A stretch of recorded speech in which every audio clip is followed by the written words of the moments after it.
This call is now being recorded. तस्मै पावने नमः।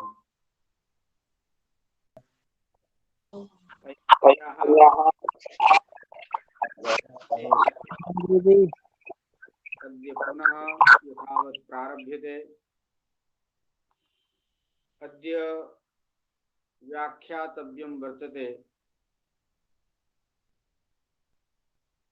अमिपूर्वः इति सूत्रम्। द्वितीया विभक्तिः अम् औट् सस्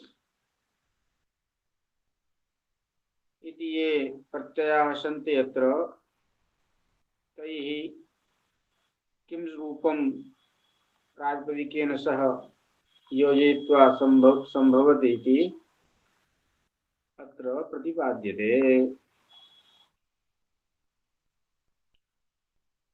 तो राम शब्द से, राम शब्दात् द्वितीयैकवचनस्य विवक्षायां, द्वितीयैकत्व विवक्षायां राम अम एतादृशी स्थितिर् यदा जाता, राम अम अस्याम अवस्थायां, राम अम इत्यस्याम अवस्थायां अत्र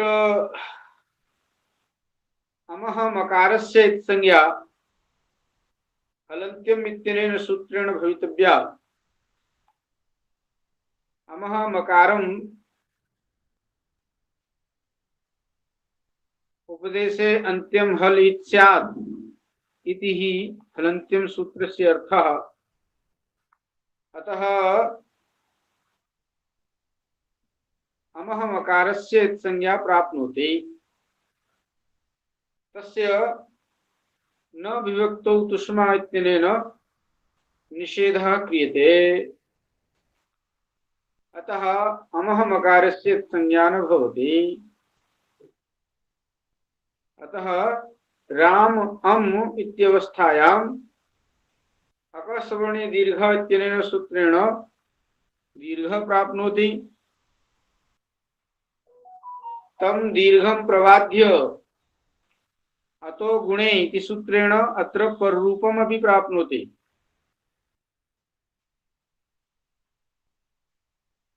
तं च बाधयित्वा प्रथमयो पुरुषवर्णः इत्यनेन सूत्रेण अत्र पुरुषवर्ण दीर्घः भवितव्यः। पुरुषवर्ण दीर्घः अत्र संभवेत्। अस्यामेव अवस्थायां यदा अत्र राम अम, राम अग्रे अम अस्याम अवस्थायां प्रथमयो पुरुषवर्णः इति सूत्रं पुरुषवर्ण दीर्घं कर्तुम् आयाति, तस्मिन्नेव समये सूत्रमेतत् विरचितम् अमिपूर्वः। अमि इति सप्तम्येकवचनान्तं, पूर्वः इति प्रथमैकवचनान्तम् आहत्य द्विपदात्मकम् इदं सूत्रं वर्तते। अमिपूर्वः इति सूत्रम्। अत्र च अस्मिन् सूत्रे अकस्वर्णे दीर्घः इति सूत्रात् अकः इति पञ्चम्यन्तं पदम् अनुवर्तते। एकः पूर्वपरयोः इत्यस्य अधिकारः अत्र वर्तते। वस्तुतः सूत्रमेतत् संधि विधायकं वर्तते। एकः पूर्वपरयो इत्यस्य अधिकारः वर्तते। इको एणचि इत्यतः अचि इति पदमपि अनुवर्तते। अतः अस्य अर्थो भवति अकः अम्यचि, परतः अक से अम का अच पर में हो तो अम विभक्ति का अच पर में हो तो पूर्व रूप में एकादेश, पूर्व रूप एकादेश होता है। तो यहाँ अक से प्रथमा, अक से अम संबंधी अच पर में है, तो यहाँ प्रथमेव पूर्वसवर्ण सूत्र के द्वारा प्राप्त जो पूर्वसवर्ण दीर्घ था उसको इस सूत्र के द्वारा, अमिपूर्व इस सूत्र के द्वारा बांध लिया जाता है, रोक दिया जाता है, निषेध कर दिया जाता है, और यह सूत्र यहाँ पर पूर्व रूप करता है, पूर्व रूप एक आदेश करता है। तो रामम ऐसी स्थिति प्रथमा के द्वितीया के एक वचन में आती है। अकोम्यच का अर्थ हुआ कि अमी विद्यमानो यो अच तस्मिन् परे, अकः अमी विद्यमानो यो अच तस्मिन् परे तस्मिन् नचि परे पूर्व परयोः पूर्वरूप एकादेशः इति अस्य सूत्रस्य अर्थः। यदि यहाँ पर अच की अनुवृत्ति न लाएं और सूत्र का अर्थ करें कि अक से अम पर में हो तो पूर्व रूप एकादेश होता है। गुरुजी, गुरुजी, क्यों वो खेद है क्योंकि मेरा तो नेट चला गया था थोड़ा सा, मैं तो वो तो चला गया गुरुजी। तो बल्कि इसका साथ मान लीजिए जो हे कतरत कुलम, वो कुलम को जो कुल हुआ ना, ये भी साथ जो अमी पूर्व लगा के ये भी लिख दीजिए। हे कतरत, हे कतरत कुलम, तो कुलम का कुल हुआ, हे कतरत कुल, तो मान लीजिए वो जो अमी पूर्व लग के जो हुआ ना वो भी थोड़ा एक्सप्लेन कर दीजिए। कर देंगे। हाँ, अभी जहाँ करके चले गए थे वो तो चला गया था, बहुत कोशिश करने के बाद आया। हाँ हाँ हाँ, नेट चला गया। आजकल नेटवर्क की व्यवस्था बहुत बेकार हो रही है। हम चलेंगे, अभी ठीक है, हम ठीक है, थोड़ा कर रहे हैं। ठीक है, राम ठीक है। रहे हैं तो रामम में राम शब्द से जब अम विभक्ति लाते हैं तो राम अम बन जाता है। इस अवस्था में अकस्वर्ण दीर्घ से दीर्घ प्राप्त है, उस दीर्घ को बांध लेता है हमारा अतोगुणे सूत्र, और अतोगुणे सूत्र से यहाँ पर रूप प्राप्त होता है, और उस अतोगुणे को बांध करके प्रथमेव पुरुषवर्ण सूत्र से पुरुषवर्ण दीर्घ प्राप्त होता है, और उस प्रथमेव पुरुषवर्ण सूत्र को भी हमें पूर्व सूत्र रोक लेता है। हमें पूर्व सूत्र का अर्थ है कि यहाँ पर हमें पूर्व सूत्र में अकस्वर्ण दीर्घ से अग की अनुवृत्ति आती है, इकोयणची से अची की अनुवृत्ति आती है, एक पूर्व प्रयोग का अधिकार बना हुआ है। इस तरह से अकह अची, अमी अकह अम्यची, अम्यची का मतलब अमी विभक्तौ सत्याम यद अचि वर्तते तस्मिन् नचि परे पूर्व परयोः पूर्वरूप एकादेशः भवति इति अस्य सूत्रस्य अर्थः अत्र सम्पद्यते। अतः अनेन सूत्रेण पूर्वसवर्ण दीर्घं प्रबाध्य पूर्व रूपम एकादेशः पूर्वरूप एकादेश हो जाता है, तो रामम यह प्रयोग बनता है। अब यहाँ पर प्रश्न उठता है कि यहाँ इकोयणची सूत्र से अची पद की अनुवृत्ति क्यों ला रहे हो? अक से अम परे हो तो पूर्व रूप एकादेश होता है, ऐसा ही अर्थ कर लो तो क्या दिक्कत है? क्योंकि पूर्व रूप अम परे रहते होगा, एकादेश होगा, तो क्या दिक्कत है? तो कहते हैं यदि अच की अनुवृत्ति नहीं लाएंगे तो जब पूर्व रूप होगा तो संपूर्ण अम को पूर्व रूप हो जाएगा।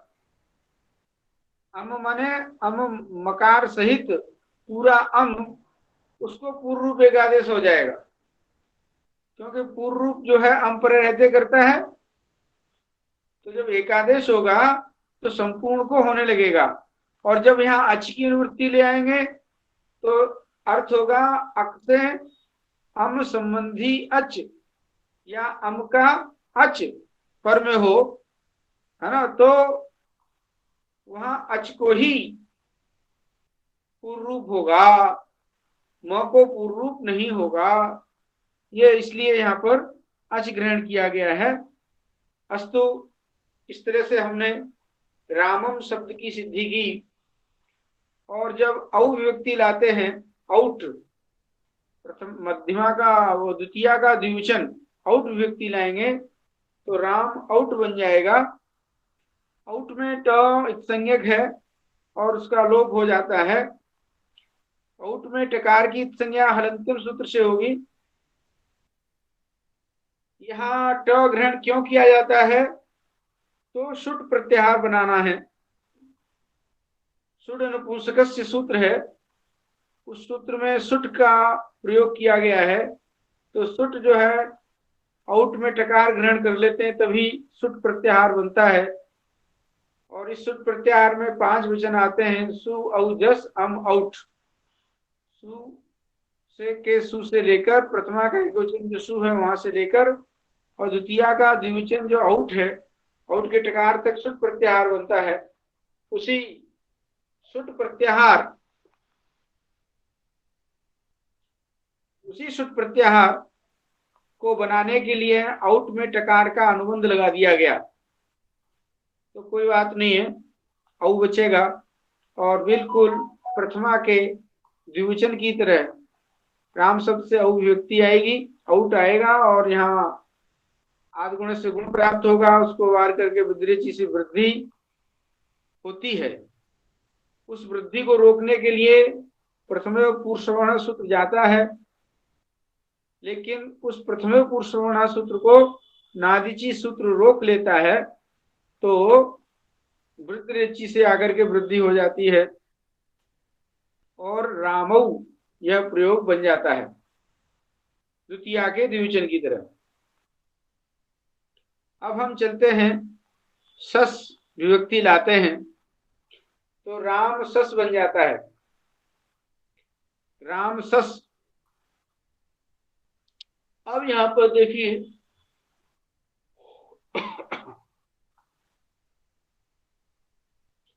सस के सकार की संज्ञा हलंत्यम सूत्र से प्राप्त है, तो उस सकार की संज्ञा का निषेध न विभक्त तुष्मा के द्वारा हो जाता है। इसलिए सस के सकार की संज्ञा तो नहीं होती, दंत सकार की। हलंत्यम सूत्र से उपदेश अवस्था में अंतिम हल की संज्ञा प्राप्त है, तो सस का जो अंतिम हल है सकार, उसकी संज्ञा प्राप्त होती है, पर न विभक्त तुष्मा के द्वारा रोक देने के कारण यहाँ पर इत संज्ञा उस सूत्र से नहीं होती। तो राम सस ऐसी ही स्थिति हो जाती है। तो अब हम सस के शकार की संज्ञा करेंगे, आदि शकार की संज्ञा। आदि शकार की संज्ञा करने वाला सूत्र आ रहा है, वहां हलंत्यम से तो संज्ञा हो नहीं सकती, उपदेश अवस्था में वो तो अंतिम हल की संज्ञा करता है। आदि सस का जो शकार है तालव्य शकार, उसकी संज्ञा हलंत्यम से संभव नहीं है। अतः नया सूत्र बनाया गया, लशक्व तद्धिते।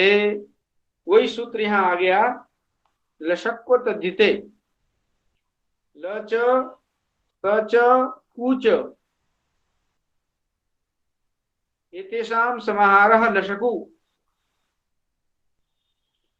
इस तरह से। और आगे अतद्धिते, लशकु अग्रे अतद्धिते इति छेदः, इस तरह से यहां हम संधि विच्छेद करेंगे। तो अतद्धिते का मतलब है तद्धित वर्जयित्वा। तद्धित जो प्रत्यय होते हैं उनको छोड़कर। और यहाँ इस सूत्र में उपदेश जनुनासिक सूत्र से इत की अनुवृत्ति आ जाती है, आदि सूत्र से आदि पद की अनुवृत्ति आ जाती है, ख प्रत्यय सूत्र से प्रत्यय पद की अनुवृत्ति आ जाती है, तब जाकर के यह अर्थ निकलता है। यहाँ अतद्धिते में जो सप्तमी है वह षष्ठ्यर्थे सप्तमी।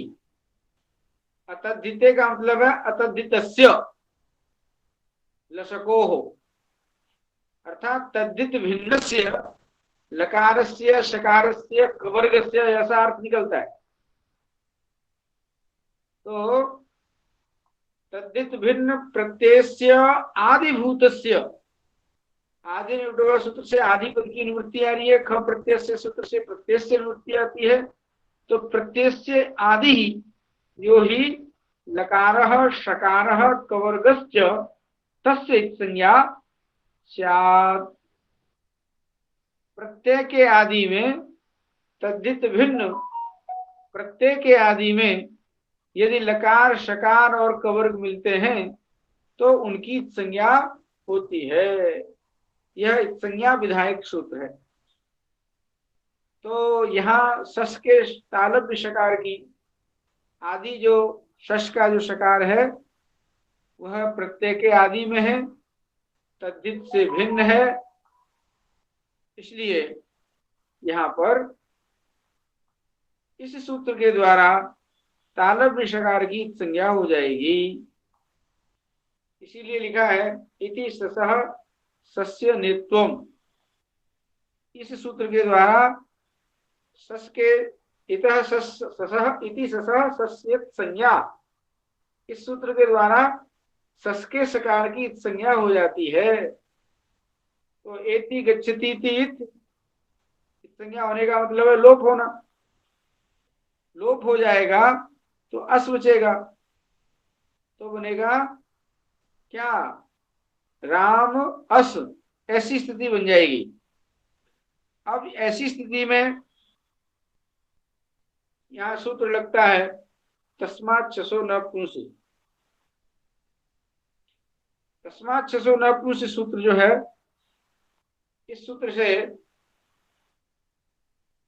के लगने से पहले, तस्मात् छसो न पुंसि सूत्र के लगने से पहले राम अस इस अवस्था में प्रथम पुरुषवर्ण से पुरुषवर्ण दीर्घ हो जाएगा। अकस्वर्ण दीर्घ से प्राप्त जो दीर्घ है, सवर्ण दीर्घ है, उसको बात करके प्रथम पुरुषवर्ण सूत्र के द्वारा पुरुषवर्ण दीर्घ होकर के रामास। जब रामास इस प्रकार की स्थिति बन जाएगी तब सूत्र लगेगा तस्मात् छसो न पुंसि।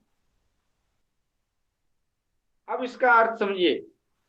तस्माद् इति पंचमेक वचनान्तम एकम पदम, ससः इति षष्ठेक वचनान्तम द्वितीयं पदम, नः इति प्रथमेक वचनान्तम तृतीयं पदम, पुंसि इति सप्तमेक वचनान्तम चतुर्थं पदम।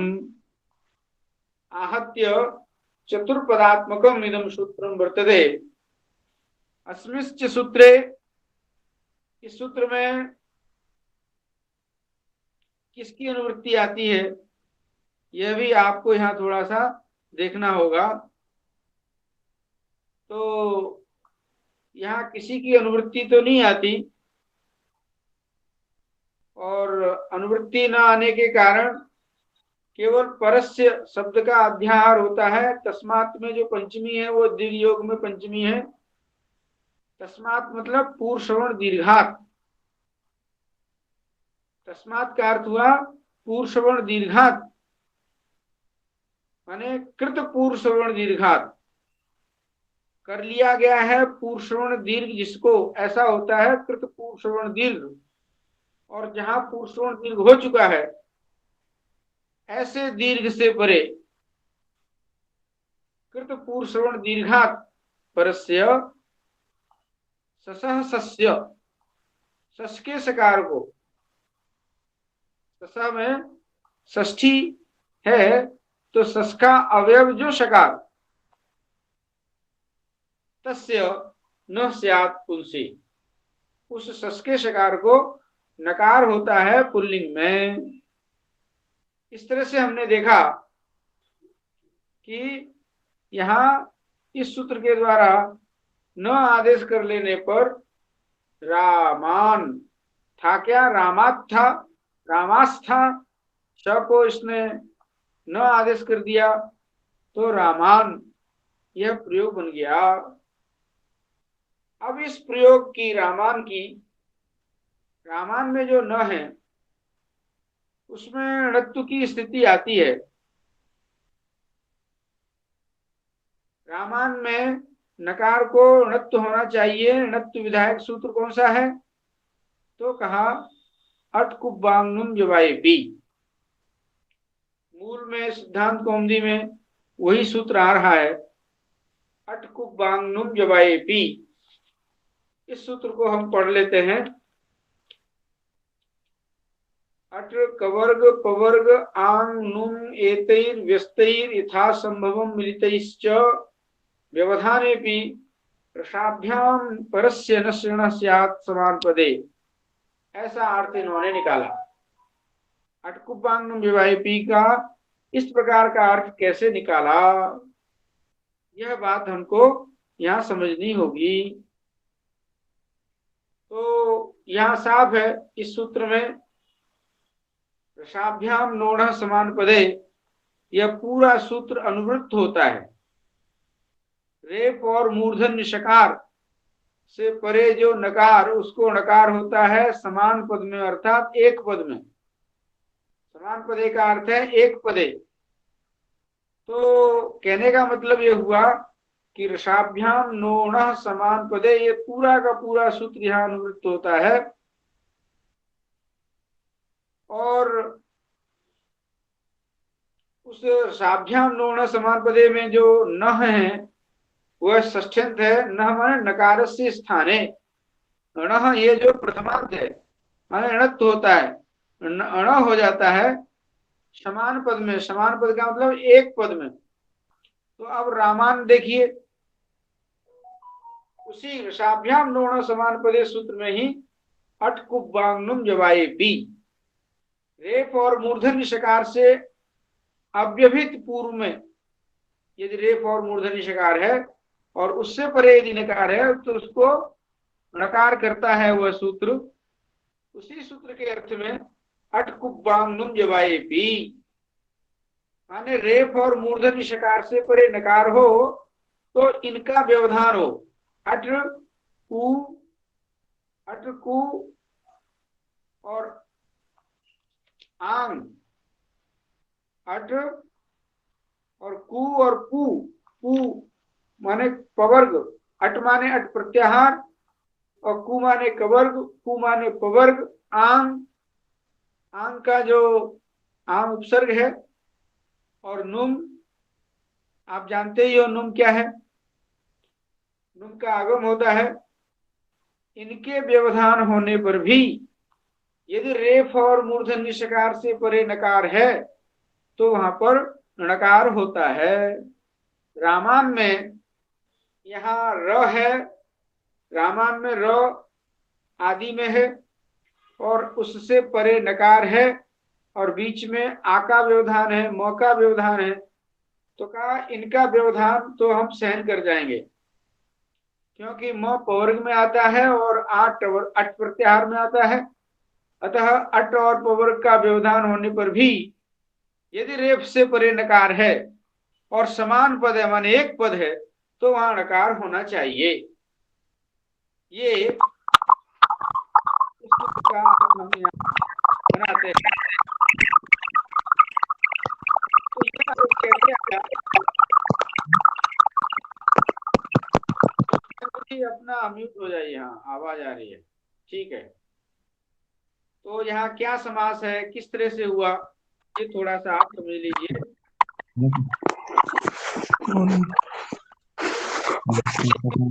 आ रही है? हाँ पुष्पेंद्र जी, इसी तरह से म्यूट रहिए, आपके यहाँ से आवाज आती है। तो अटच, कुश्च, पुश्च, आंच, नुम च इति अटकुबांगनुम नुमः और तैर व्यवधानम व्यवायेपि, उनके द्वारा व्यवधान होने पर भी तस्मिन् सत्यपि रसाभ्याम परस्य न श्रेणः स्यात्, यह जो अर्थ हमने किया है, तो यहाँ इनका व्यवधान होने पर भी का मतलब व्यवधान कैसा, तो कहा जैसा चाहो वैसा, एक एक का व्यवधान हो, दो दो का व्यवधान हो, यथा संभवम मिलितैश्च, जैसे भी संभव हो, जिस प्रकार की भी परिस्थितियां आ रही हो, तो इनका व्यवधान होने पर भी रेप और मूर्धन्य शकार से परे नकार होगा, तो वहां नकार हो जाएगा। तो इस तरह से हमने यहाँ पर रामान में नकार को नकार करने जा रहे हैं। इस सूत्र के अनुसार अट कवर्ग पवर्ग आंग नुम एतैर्व्यस्तैर् यथा संभवं मिलितैश्च व्यवधानेपि रसाभ्याम परस्य न श्रेण स्यात्। यहाँ अटका और पवर्ग का व्यवधान है, तो भी यहाँ नकार को नकार होना चाहिए समान पदे। समान पद है ही है, रामान एक पद है। गुरु जी, समान पद का कोई क्या कहते हैं शास्त्रीय परंपरा से परिभाषा? समान का अर्थ अमर कोश में एक लिखा है। अमर कोश में आप कोश देखेंगे, समान का अर्थ यहाँ एक है। तो ये समान पदे का अर्थ एक पदे अर्थ निकलता है, एकस्मिन् पदे स्थितस्य, ये कहना चाहिए। नकारस्य नकारस्य ये अर्थ निकलता है। तो अब यहाँ पर देखिए, यहाँ एक बात आती है कि अट प्रत्याहार का आपने ग्रहण कर लिया, अट प्रत्याहार में आ जाता है, और इसके बावजूद आप आंग का भी ग्रहण कर रहे हो। आंग में ङ की संज्ञा हो जाती है तो आ ही बचता है, और वह आ जो है वो अट है, तो अट के व्यवधान से ही काम चल जाएगा। पुनः यहाँ पर आंग ग्रहण क्यों कर रहे हो? तो उसका उत्तर देते हैं ग्रंथकार, पदव्यवायेपीति निषेधम बाधितुम आंग ग्रहणम। पदव्यवायेपी ये सूत्र आगे आने वाला है, और उपसर्गाद समासेपि ईडोपदेशस्य, ये भुआदि में सूत्र आते हैं। तो पदव्यवायेपी पूरा पद का व्यवधान होने पर भी, आंग यह क्या है, पूरा पद है, तो इस तरह से पूरे पद के व्यवधान होने पर भी जो निषेध कर रहा है, उस निषेध को बाधित करने के लिए, णत्व का निषेध करने वाला जो सूत्र है, उस णत्व के निषेध को बाधित करने के लिए यहाँ पूरा आंग पूरा इस तरह से ग्रहण किया है कि आंग का व्यवधान हो तो भी णत्व होगा। हालांकि यहाँ पद का आंग पद है, तो पद होने के कारण पदव्यवायेपी से णत्व का निषेध होना चाहिए था, तो उसी णत्व के निषेध को बाधित करने के लिए यहाँ पर आंग ग्रहण किया है कि आंग का व्यवधान होगा तो भी न कोण होगा। यह बात कहने के लिए यहाँ आंग ग्रहण किया है। अब यहाँ कहते हैं कि नुम ग्रहण क्यों कर रहे हो? नुम से क्या मतलब है? नुम में से म की संज्ञा हो जाती है, उ की संज्ञा हो जाती है, न बचता है, और न को भी अनुस्वार हो जाता है। नुम का न जो बचता है उसको भी अनुस्वार हो जाता है। तो अनुस्वार का पाठ तो अट प्रत्याहार के अंतर्गत आ जाएगा, क्योंकि नुम क्या है, न क्या अनुस्वार क्या है, वह अयोगवाह है। अयोगवाह होने के कारण ये पहले संस्कृता में हम ये चर्चा कर चुके हैं कि अटसु और सरसु इनका उपदेश किया गया है अयोगवाहों का। अनुस्वार, विसर्ग, नुम, जुवामूली और पद्मानी, ये सब अयोगवाह कहलाते हैं, और इनका पाठ अट प्रत्याहार में जो अ है उस आकार के ऊपर किया गया है, और उधर सर प्रत्याहार में इनका पाठ किया गया है। तो नुम का ग्रहण भी करने की क्या जरूरत है? नुम को भी हम अनुस्वार का उपलक्षण मान लेंगे, और अनुस्वार मान करके इसको हम अट प्रत्याहार के अंतर्गत मान ही लेंगे। तो अट के व्यवधान से ही नुम का व्यवधान भी गदार्थ हो जाएगा। नुम ग्रहणम किमर्थम, तब लिखते हैं ग्रंथकार कि नुम ग्रहणम अनुस्वारोपलक्षणार्थम।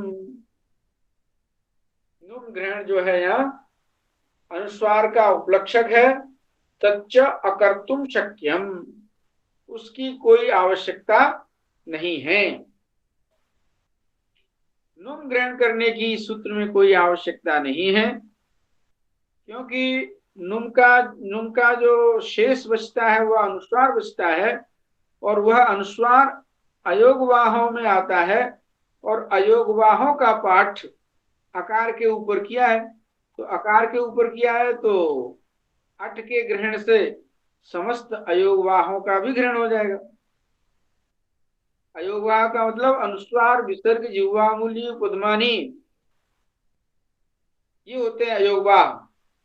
तो इन सब का ग्रहण, तो वही बात दीक्षित जी ने लिखी कि नुम ग्रहण करने की क्या जरूरत है, क्योंकि नुम तो अनुस्वार का उपलक्षक है और अनुस्वार अट प्रत्याहार में आता है, अतः उस अट प्रत्याहार के द्वारा अनुस्वार का ग्रहण स्वतः हो जाएगा। इसलिए दीक्षित जी लिखते हैं मूल में, तच्च अकर्तुम शक्यम, नुम ग्रहण न करें तो भी कोई दिक्कत नहीं है। क्यों? क्योंकि आगे पंक्ति लिखी है उन्होंने, अयोग वाहनाम अटसुपदेशस्य उक्तत्वात्, अयोग वाहों का अट प्रत्याहार में पाठ किया गया है। अब ये अयोगवाह शब्द क्या है? एक बार विमलेश जी ने प्रश्न किया था, संज्ञा प्रकरण की बात चल रही थी, तो अयोगवाह शब्द का क्या अर्थ है यह पूछा था। हमने कहा था कि इसको हम आगे बताएंगे। अब वह समय आ गया है।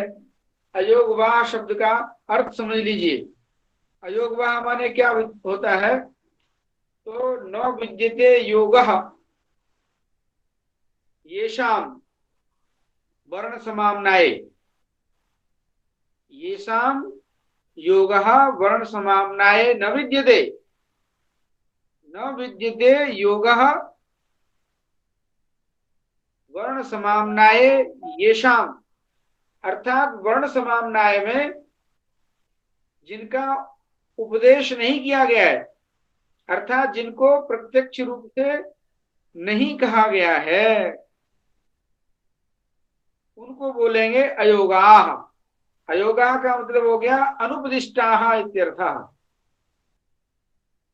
यथा वर्ण समाम्नाय में सभी वर्णों का उपदेश किया गया है, पर जिह्वा मूली, उपपद्मानी, अनुस्वार, विसर्ग, इनका उपदेश कहाँ किया गया है? नहीं किया गया है।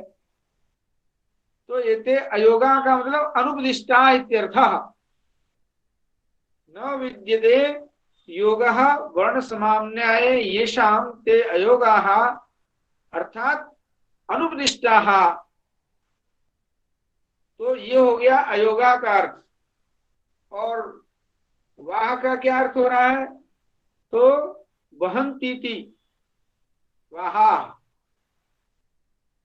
यहाँ पर वहंतीति, वहंती अर्थात प्रयोगम निर्वाहयन्ति, वहंती का अर्थ कर दिया प्रयोगम निर्वाहयन्ति वाहाः, अयोगाश्च ते वाहाः, अयोगाश्च ते वाहाश्च इति अयोगवाहाः। विसर्ग, जिह्वा मूलियो पद्मानीयाः, तो ये है अयोगवाह। आपने यहाँ अयोगवाह शब्द का अर्थ समझा, और अयोगवाह से बुद्धि जो वर्ण है उनके बारे में भी आपने जान लिया। तो यहाँ नुम ग्रहण करने की कोई आवश्यकता नहीं है। नुम में से जो न बचता है उस न को अनुस्वार हो जाता है, और अनुस्वार का यह उपलक्षण हो जाएगा। तो अनुस्वार का ग्रहण तो अट प्रत्याहार में ग्रहण कर ही लिया, अलग से नुम ग्रहण करने की क्या आवश्यकता है? अलग से आंग ग्रहण करने की क्या आवश्यकता है? इस पर हमने चर्चा कर दी है कि पदव्यवायपी से जो णत्व का निषेध प्राप्त होता है, उस निषेध को बाधित करने के लिए यहाँ आंग ग्रहण किया गया है। नहीं तो अट प्रत्याहार में आने वाला जो आ है, उस अ से ही आ का बोध हो जाएगा। अलग से आंग ग्रहण करने की क्या जरूरत है? ये सब बातें आपको यहाँ पर ध्यान से समझनी है। अब आप देखिए, कहाँ स्थिति थी? यहाँ रामान में नकार को नकार की स्थिति थी। क्या है? नकार को नकार, गुरुदेव स्पष्ट नहीं विमलेश जी आपकी आवाज नहीं आ रही है। सुन पा रहा है। पद आपकी आवाज आ रही है। आप माइक को म्यूट कर दीजिए, आपकी आवाज नहीं आ रही है। आज नेटवर्क की समस्या हो रही है, शायद इसीलिए आवाज नहीं आ रही। गुरुदेव एक तो हाँ बोलिए।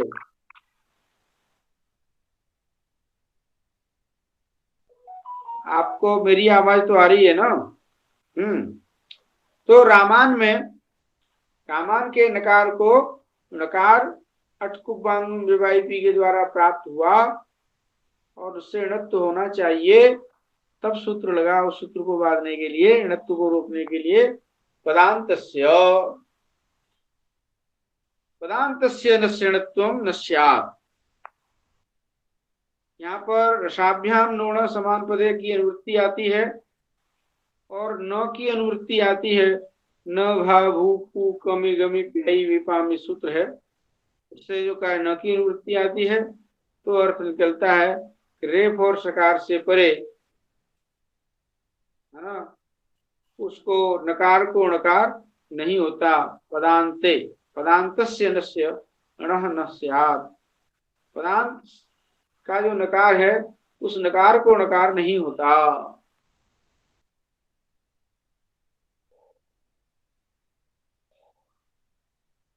तो रामान में जो न है वह पद के अंत में है, तो पद के अंत में होने के कारण पदांत से सूत्र के द्वारा पद के अंत में जो नकार मिलेगा उसको नकार नहीं होगा। तो यहाँ नकार नहीं हुआ और रामान प्रयोग की सिद्धि हो गई। गुरुजी इधर पूर्वोत्तरा सिद्धम लगेगा नहीं? पूर्वोत्तरा सिद्धम लगेगा नहीं? हाँ हाँ क्योंकि मान लीजिए ऑटकुप्पम मबाएपी, वो मान लीजिए वो है 8-4-2, अरे मान लीजिए 9 पदंत है 8-4-37, तो पूर्वोत्तरा सिद्धम लगेगा नहीं? ठीक है। सप्ताध्यायियों में त्रिपादियों में भी पूर्व त्रिपादी के प्रति पर त्रिपादी असिद्ध होता है। तो पूर्व त्रिपादी हो गया अणत्व करने वाला सूत्र और पर त्रिपादी हो गया पदांतस्य सूत्र।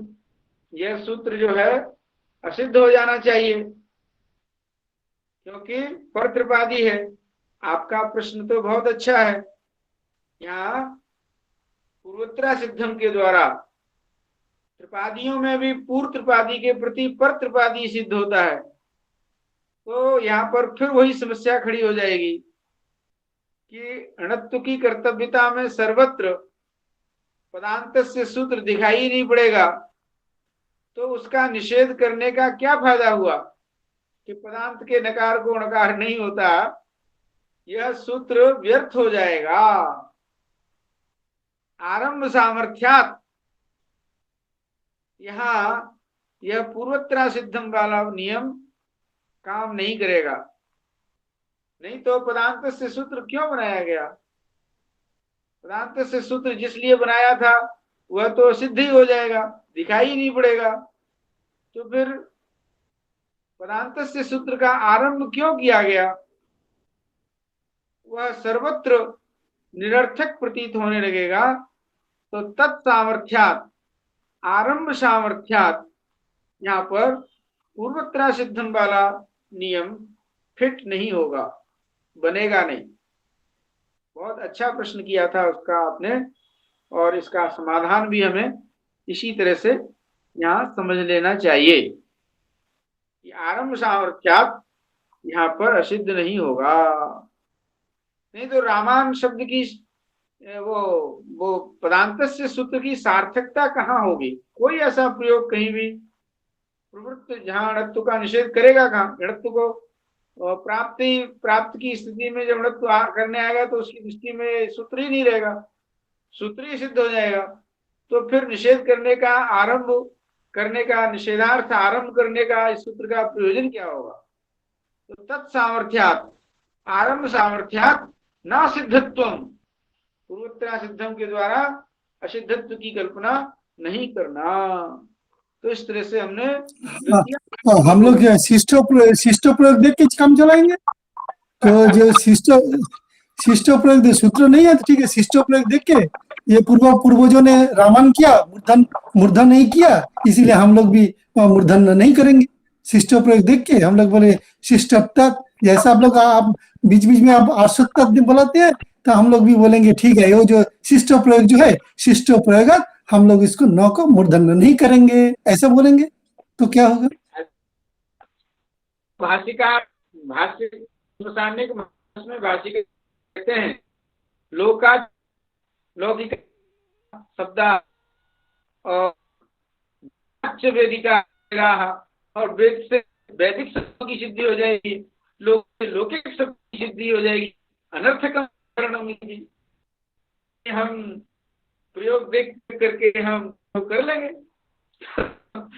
एवं अब प्रतिपन्न बुद्धिभ्यः इदम शास्त्रम अन्वाजस्ते, जो लोग कह रहे थे कि लोकाच्यनो लौकिका शब्दा सिद्धाः वेदाच्य वेदिकाः अनर्थकम व्याकरणम् इति तदर्थं विप्रतिपन्नो आचार्य शास्त्रम अन्वाजस्ते, ऐसा भाष्यकार प्रसानिक में इसी को कहते हैं कि यह सूत्र क्यों, यह प्रयोग क्यों बनाया, इसीलिए बनाया गया कि सब जगह ये तो पतली गलियां हैं, समाधान करने के रास्ते हैं कि निर्देश सामर्थ्यात, आरंभ सामर्थ्यात, ये बहुत सारे ऐसे आते हैं।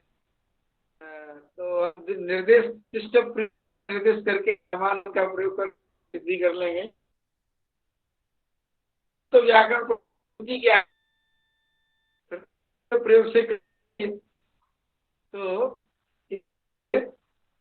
तो प्रयोग का जाता है, कथनचित नहीं चलता हो, आपको कोई बन रही हो तो प्रयोग कर ले जाए। गुरुजी आवाज नहीं आ रही, कट रही है सर, आवाज कट रही है।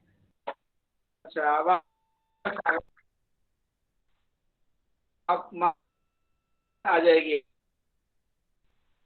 हाँ, यहाँ पाठ है जो पढ़ा का पूरा पढ़ा पर जो भट्टाचार्य जी आरंभ में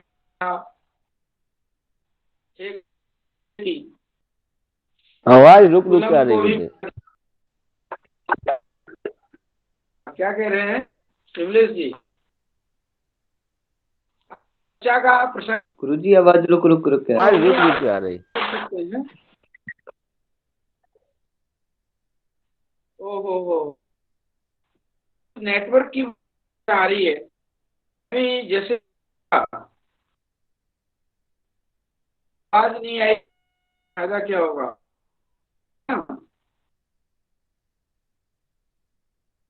नहीं आ रही आवाज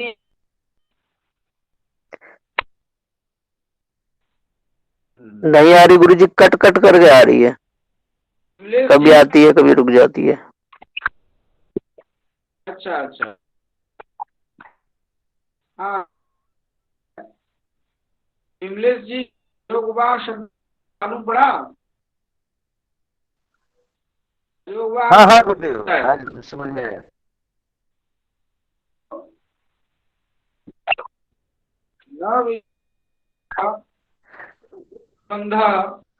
लेकिन ऐसे गुरुजी हे कतरत कुलो इसका एक दीजिए, वो जो ह्रस्व संबुद्ध, उसमें जो अंग का आता है ना, वो चर्चा कर कीजिए। हे कतरत कुल, वो जो ह्रस्व संबुद्ध, उसका जो अंग आया था, अंग अध्यार किया था, तो हे कतरत कुल शब्द का उसके बाद ये कूलम, उसमें जो कूल हुआ है,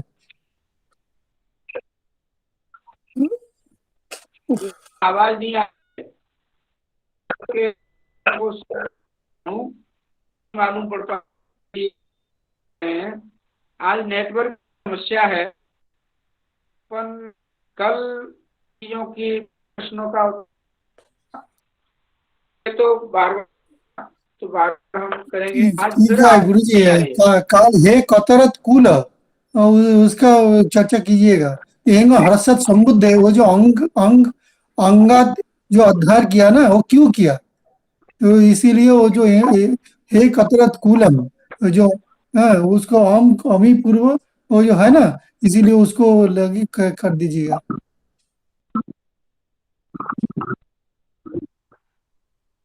आप पा रहे हैं, आपकी आ रही है, इसकी समस्या है, पर ही बंद, पर ही बंद।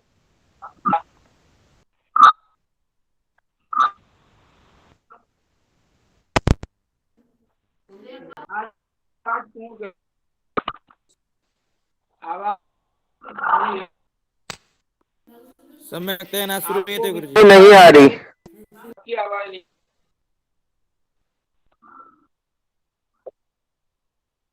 आज यही करते हैं।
गुरुजी प्रणाम।